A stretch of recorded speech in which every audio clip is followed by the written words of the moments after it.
Hello, hello, bienvenue dans cette nouvelle causerie dont le sujet est Dis-moi Mariama, dans un contexte professionnel, comment réagir face à des comportements racistes ou discriminatoires. Je suis Mariama et je vous dis tout.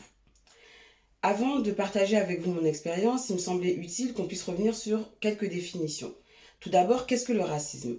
Le racisme recouvre deux aspects. D'abord, c'est une idéologie selon laquelle il existe une hiérarchie entre les groupes d'individus fondée sur leur race. D'autre part, le racisme, c'est l'ensemble des comportements qui vont justement se fonder sur cette idéologie. Le racisme peut se matérialiser, se manifester de différentes manières, par des propos, par de la violence et par de la discrimination. Donc la discrimination, c'est une forme de racisme, mais elle recouvre une réalité qui est bien plus vaste. Donc en effet, discriminer une personne, c'est la traiter de manière défavorable en se fondant sur une caractéristique qu'elle possède ou bien qu'elle est supposée posséder. Par exemple, on peut être discriminé en raison de son âge, de son patronyme, de ses origines, de son état de santé, de sa situation de famille, etc., etc. Et le racisme, comme la discrimination, sont sanctionnés pénalement, peuvent être sanctionnés pénalement plutôt. En ce qui me concerne, dans le monde du travail, j'ai été confrontée plusieurs fois à des situations qui entrent dans ce champ-là. Donc je vais vous faire part de trois situations que j'ai vécues et vous expliquer au fur et à mesure comment j'ai réagi dans chacune de ces situations.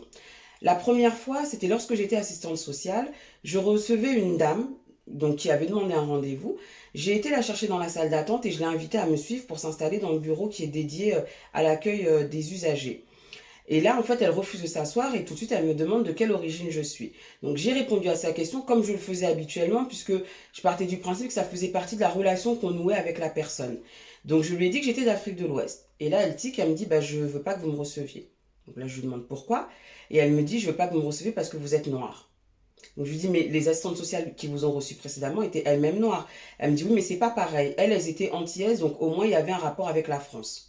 Donc je vous avoue que j'étais complètement désarçonnée par ce qu'elle a dit. J'ai effectivement mis un terme à l'entretien et j'ai tout de suite été voir ma chef de service, enfin ma responsable hiérarchique plutôt. Et donc je lui ai fait part de la situation. Elle m'a dit qu'elle s'en chargeait. Et donc ce qu'elle a fait, c'est qu'elle a attribué une autre assistante sociale à cette femme-là. C'est une assistante sociale blanche. Et cette dame-là, lorsqu'elle a été reçue pour la première fois, a tenu les mêmes propos qu'elle avait eus à mon égard, donc face à cette nouvelle assistante sociale. Moi, de mon côté, j'ai mis un petit peu de temps à, à me décider à agir ou pas et quoi faire. Finalement, grâce aussi au conseil de certaines de mes amies, j'ai pris le parti de déposer une plainte à l'encontre de cette personne. J'avais rédigé mon témoignage et j'ai demandé la protection fonctionnelle. Donc la protection fonctionnelle, c'est un droit pour le fonctionnaire d'être accompagné par son employeur dans le cadre de démarches judiciaires plutôt. Et ben, donc, j'ai eu le conseil de la direction des affaires juridiques. Ils m'ont effectivement encouragé à déposer une plainte en sollicitant aussi le témoignage de ma collègue qui avait recueilli aussi ces propos-là. Donc avec à la fois mon témoignage et celui de ma collègue, je me suis rendue au commissariat qui a pris ma plainte sans aucune difficulté. Quelques mois après, j'ai appris que cette dame-là avait été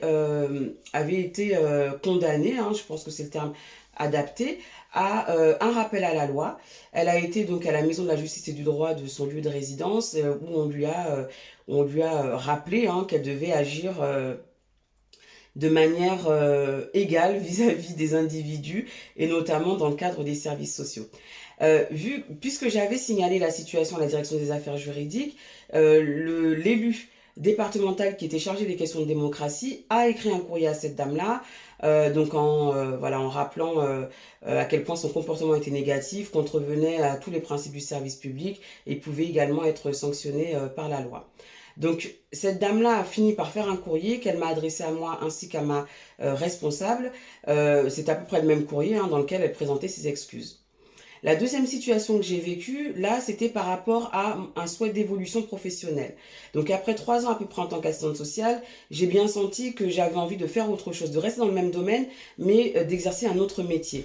Et le métier qui se présentait à moi, c'était celui de devenir responsable d'une équipe de travailleurs sociaux. Et pour ce faire, généralement, il fallait suivre une formation spécifique qui pouvait être financée par l'employeur. Donc, j'ai fait ma demande avec un avis favorable de la part de ma responsable et je l'ai portée auprès de la direction des ressources humaines. Dans la façon dont se passaient les choses, il fallait que je sois reçue par une conseillère technique qui devait m'interroger sur mes motivations, mon projet, pour éventuellement défendre ma demande. Donc j'ai été à cet entretien qui a été assez long et très pénible parce que deux choses en fait ont fait l'objet de remarques de sa part.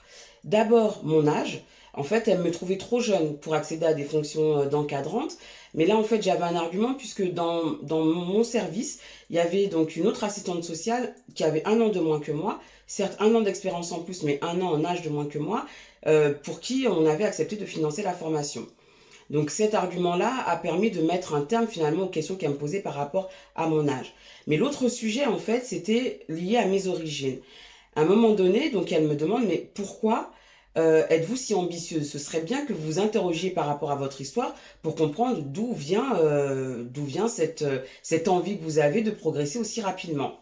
Et là, pour appuyer son propos, elle me raconte l'histoire d'une jeune femme d'origine sénégalaise qui avait migré en France, qui avait des origines sociales plutôt favorisées là-bas, qui avait des difficultés en France, mais qui avait du mal à formuler ses demandes d'aide. Et là, elle me dit qu'à travers cette femme-là, elle avait compris que certaines personnes qui perdent leur statut social dans la migration ont du mal à adapter leur comportement à leur nouvelle situation sociale dans le pays d'accueil. Donc là, j'ai bien compris où elle voulait en venir et puis je lui dis, mais moi, je suis très au clair avec mon histoire. Si je suis si ambitieuse, c'est parce que je crois en mon potentiel et en mes capacités. Donc on avait terminé l'entretien là à peu près. J'avais été vraiment chamboulée, j'avais mis quelques temps à m'en remettre, hein. Je me souviens que j'avais même posé quelques jours de congé parce que j'avais pas compris la violence en fait de l'entretien, de devoir se justifier de cette manière-là, qui a un lien fait avec mes origines, enfin avec mon histoire, j'avais vraiment pas compris et j'avais pas accepté en fait. Donc il y avait quelques mois qui séparaient cet entretien de la réponse de la commission. Bien sûr, ça a été un refus hein, pour ce financement-là. On m'a encouragé à redemander l'année d'après, mais surtout dans l'intervalle, moi j'avais réfléchi à la façon de faire. Et puisque je n'obtiendrais pas de financement pour cette formation, j'avais décidé de passer directement à un concours de catégorie A qui me permettrait de prétendre à des fonctions d'encadrante. Donc je me suis inscrite à des cours du soir pour me préparer. J'ai passé une première fois le concours, hein, juste après l'inscription en cours du soir. Donc j'étais pas préparée. C'était surtout pour voir à quoi ressemblaient les épreuves et aussi évaluer mon propre niveau. Donc c'est ce que j'ai fait. J'ai pas obtenu le concours, mais l'année suivante, bien préparée, je me suis présentée. J'ai réussi les épreuves à la fois écrites et orales. Et quand j'ai réussi, en fait, je sais pas comment elle l'a su, mais j'ai reçu un appel de sa part quelques heures après les résultats. Donc elle m'appelait pour me féliciter. Moi, j'ai été très très froide avec elle au téléphone. Elle a été plutôt enjouée. Puis à un moment donné, elle me demande mais pourquoi j'ai l'impression que vous n'êtes pas si heureuse que ça. Donc là, je lui réponds si. Moi, je suis ravie d'avoir réussi. Simplement, pour moi, c'est pas une surprise parce que je vous l'avais dit que j'avais du potentiel et des capacités. Et voilà, en fait, la réussite de ce concours-là, c'est l'expression de ce potentiel. Et puis en plus, j'ajoute que pour moi, c'est pas une fin en soi, c'est uniquement une étape de mon parcours parce que je sais que je suis appelée à faire des choses bien plus grandes. Bon, j'avoue que j'avais forcé le trait, hein, en réalité, c'est pas vraiment mon état d'esprit, mais c'est bien pour lui faire comprendre que son opinion à elle, finalement, n'avait pas suffi à me stopper dans ma progression. Donc nous en sommes tenus là, elle et moi. Ensuite, j'ai plus eu affaire à elle et tant mieux d'ailleurs. Mais ce qui est venu rajouter finalement à mon sentiment par rapport à cette direction, c'est que j'ai été reçue ensuite par sa supérieure hiérarchique à elle, parce que je voulais savoir est-ce qu'il y a une possibilité d'avoir un poste dans cette direction. Là, on a eu un entretien. En fait, à la fin de l'entretien, il ne s'est rien passé de concret. Mais, enfin, rien passé de concret en termes de proposition de carrière, hein. Par contre, donc la responsable en question m'a dit vous devriez être fiers de vous parce que vous êtes un exemple pour les personnes qui, comme vous, sont issues de l'immigration. Moi, j'ai mal pris sa remarque parce que je me suis dit, encore une fois, on a l'impression que on m'attendait pas en fait là où j'étais et que c'était un petit peu un accident en fait qui arrivait. On savait pas trop quoi faire de moi. Donc finalement, j'ai pas obtenu de poste dans cette direction. J'ai postulé ailleurs. 2 mois après, j'ai été recrutée et j'ai commencé ma carrière de cadre. Le dernier événement qui m'est arrivé, c'est le plus récent. Et là, c'était avec ma supérieure hiérarchique directe. À l'époque, je travaillais dans le domaine des finances et on venait de recruter une nouvelle chef de service. dans les 4 mois qui ont suivi son arrivée, à plusieurs reprises, elle avait tenu des propos, moi, qui m'avaient dérangée. Donc au départ, je ne savais pas trop quoi faire et au bout de la troisième fois, quand même, j'ai décidé d'aller la voir pour stopper ça parce que ça me mettait vraiment mal à l'aise. Donc j'ai demandé un rendez-vous et je lui ai dit ainsi, je lui ai dit voilà, je viens vous voir parce que vous avez tenu à plusieurs reprises face à moi des propos tendancieux. Vos opinions sont les vôtres, mais moi, j'ai pas à les entendre sur mon lieu de travail. Donc j'aimerais qu'à l'avenir, vous ne teniez plus ce genre de propos. Et là, elle me répond, mais qu'est-ce que vous voulez dire? Vous voulez dire que j'ai tenu des propos racistes? Je dis, écoutez, moi, je les ai pas qualifiés comme ça, mais ils sont suffisamment tendancieux et suffisamment dérangeants pour que je juge utile de venir vous interpeller sur cette question-là. Et là, elle me dit, oui, mais en fait, moi, ça s'inscrivait dans une démarche intellectuelle. Voilà, je rencontre beaucoup de gens différents dans ma carrière. Et donc, c'est pour comprendre comment les choses se passent chez eux. J'ai toujours été intéressée par les questions interculturelles. Et là, je lui dis, je vous répéterai pas vos propos, mais vous savez que ça n'a rien d'une démarche intellectuelle et ça n'a rien à voir avec un intérêt pour les questions interculturelles. À titre d'illustration, ce qu'elle disait par exemple, c'était au sujet d'une famille turque qui vivait dans l'immeuble de sa belle-mère. Chez eux, avoir les chaussures à l'intérieur, c'est interdit. Donc ils les mettent sur le palier, mais ils n'ont pas à faire comme chez eux. Ils doivent s'adapter à la culture française. Au sujet des jeunes femmes maghrébines qui habitaient dans un quartier de sa ville, elle disait à partir de 14 ans, elles disparaissent des associations sportives, elles sont pas libres de s'habiller comme elles veulent, elles doivent raser les murs. Au sujet d'un de ses collègues, Mamadou, d'origine sénégalaise, elle disait il avait un mode de vie très différent du nôtre, ça se ressentait dans son hygiène corporelle et par le fait qu'il crachait sur les murs. Au sujet des aides qui étaient fournies par le département aux personnes en situation administrative irrégulière, elle disait moi je ne suis pas contre la solidarité, mais pour moi il faut que les aides aillent aux personnes qui produisent de la richesse pour la France et donc les aides devraient être attribuées à nos clochards. Donc voilà, pour les illustrations, les exemples qui m'ont le plus marqué. Donc, quand je lui ai dit ça, donc elle a fini par présenter ses excuses. Elle m'a dit qu'elle ferait attention à l'avenir. Donc, moi, je me levais pour partir quand, à nouveau, elle me dit, moi aussi, j'ai une religion, même si je suis pas pratiquante, mais ce que je n'accepte pas, c'est le fait qu'on mette des petites filles sous cloche. La colère monte en moi et je lui dis, mais voilà, je viens de provoquer un entretien avec vous pour vous dire de cesser ce genre de comportement. Et qu'est-ce que vous faites? Vous me parlez encore de petites filles, vous le savez très bien, de certaines origines et d'une certaine confession religieuse, et c'est ça qui ne va pas. Donc là, j'ai tourné les talons, je suis partie, j'en ai informé son supérieur hiérarchique, donc c'était le directeur de l'endroit où je travaillais. J'ai aussi pris attache auprès de la direction des affaires juridiques et d'un syndicat pour savoir quoi faire si la situation se produisait de nouveau.